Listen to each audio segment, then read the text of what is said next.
जय हिंद। आज इस वीडियो में हम लोग एनसीईआरटी मैथ क्लास 10 प्रश्नावली 5.2 के प्रश्न संख्या 13 का हल करेंगे।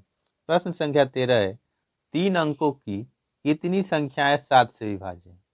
तो इस प्रश्न में हमें यह ज्ञात करना है कि 3 अंकों की ऐसी कितनी संख्याएं हैं जो 7 से विभाज्य हैं। तो इस प्रश्न का हल करने के लिए हम लोग 3 अंकों की सबसे छोटी संख्या जो 7 से विभाज्य है उसको ज्ञात करेंगे। उसके बाद 3 अंकों की सबसे बड़ी संख्या जो 7 से विभाज्य है उसको ज्ञात करेंगे और एपी की मदद से हम लोग इन छोटी संख्या और बड़ी संख्या के बीच में 3 अंकों की ऐसी कितनी संख्या है जो 7 से विभाज्य है उसको ज्ञात करेंगे। तो देखिए, सबसे पहले हम लोग निकालेंगे 3 अंकों की सबसे छोटी संख्या जो 7 से विभाज्य है। इसके लिए हम लोग 7 से 3 अंकों की सबसे छोटी संख्या में भाग देंगे। तो 3 अंकों की सबसे छोटी संख्या 100 है, तो इससे 100 में हम लोग 7 से भाग देंगे। तो देखिए 7 एकम 7 होगा, बचेगा 3, ऊपर से आएगा 0, यहाँ हो जाएगा 7 चौक 28, यहाँ बचा 2। अब जो शेष 2 बचा है इसको हम लोगों को 7 में से घटा लेना होगा। तो देखिए 7 में से हम लोग घटाएंगे, 7 में से घटाएंगे 2 आएगा 5, और यह जो 5 आया है इस 5 को हम लोगों को जो 3 अंकों की सबसे छोटी संख्या यानी कि 100 है उसमें हम लोगों को जोड़ देना है। तो ये संख्या 105 हो गई, यानी कि 3 अंकों की सबसे छोटी संख्या 105 है जो 7 से विभाज्य है। अब हम लोग निकालेंगे 3 अंकों की सबसे बड़ी संख्या जो 7 से विभाज्य है। तो देखिए इसके लिए हम लोग सबसे बड़ी संख्या जो 3 अंकों की है उसमें फिर 7 से भाग देंगे।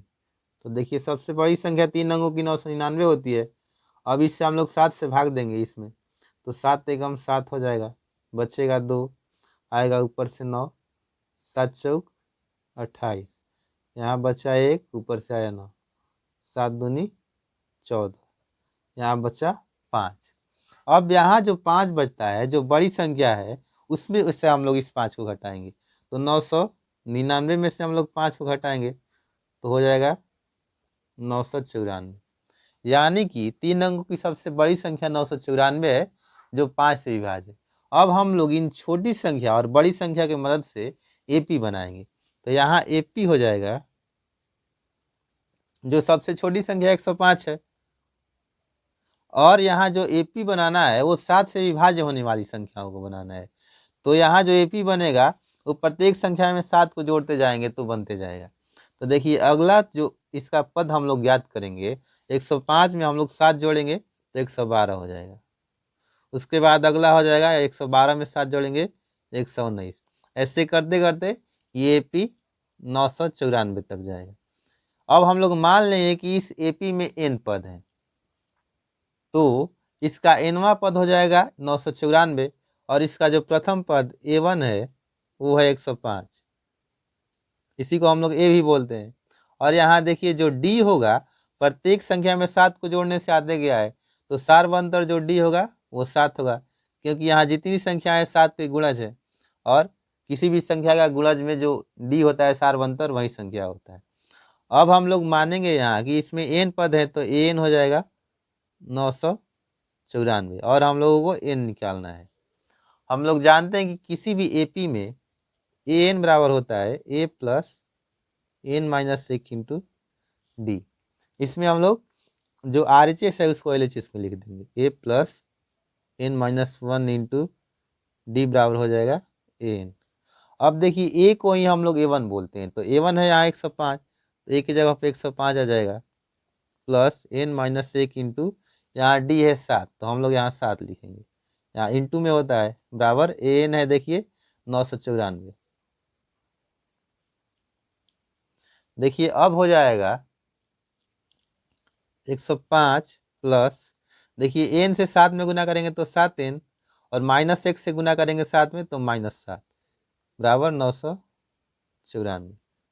और अब देखिए 105 में से हम लोग 7 को माइनस करेंगे, तो 105 में से 7 को घटाएंगे तो यहाँ हो जाएगा 98 प्लस 7n बराबर 994। और देखिए हम लोग यहाँ लिख सकते हैं 7n बराबर 994, यहाँ 98 प्लस में इधर जाएगा तो माइनस में हो जाएगा, 7n बराबर हो जाएगा 994 में से हम लोगों को 98 को घटाना है, तो 14 में से 8 जाएगा, हो जाएगा 6। यहाँ 8 में से 8 जाएगा, यहाँ हो जाएगा 0 और यहाँ बचेगा 9, यानी कि 906 बचा। अब हम लोग लिख सकते हैं, इसलिए n बराबर 906 बट्टा में 7। यहाँ 7 n गुना में है। अब 7 से हम लोग 906 घटाएंगे, 7 एकम 7 बचा, यहाँ 2 और है 0, 7 दूनी 14। देखिए यहाँ हल्का मिस्टेक हुआ है, यहाँ हम लोग 14 में से 8 घटाएंगे तो होगा 6, यहाँ बचा 8, 8 में से 9 नहीं घटेगा तो इधर से हासिल आएगा, 18 में से 9 जाएगा 9, इधर हो गया 8, मतलब कि 896 आया। अब हम लोग n बराबर लिख सकते हैं 896 बट्टा में 7। तो यहाँ हो जाएगा 7 एकम 7, यहाँ बचा 1, 9, 7 दूनी 14, अब यहाँ बचा 5, आगे 7 8 56, मतलब कि 128 आ गया n का मान। तो यहाँ हो जाएगा 3 अंकों की 128 संख्याएं 7 से विभाज्य हैं। मुझे आशा है यह प्रश्न आप लोगों को समझ में आ गया होगा। अब हम लोग मिलेंगे नेक्स्ट वीडियो में, तब तक के लिए जय हिंद।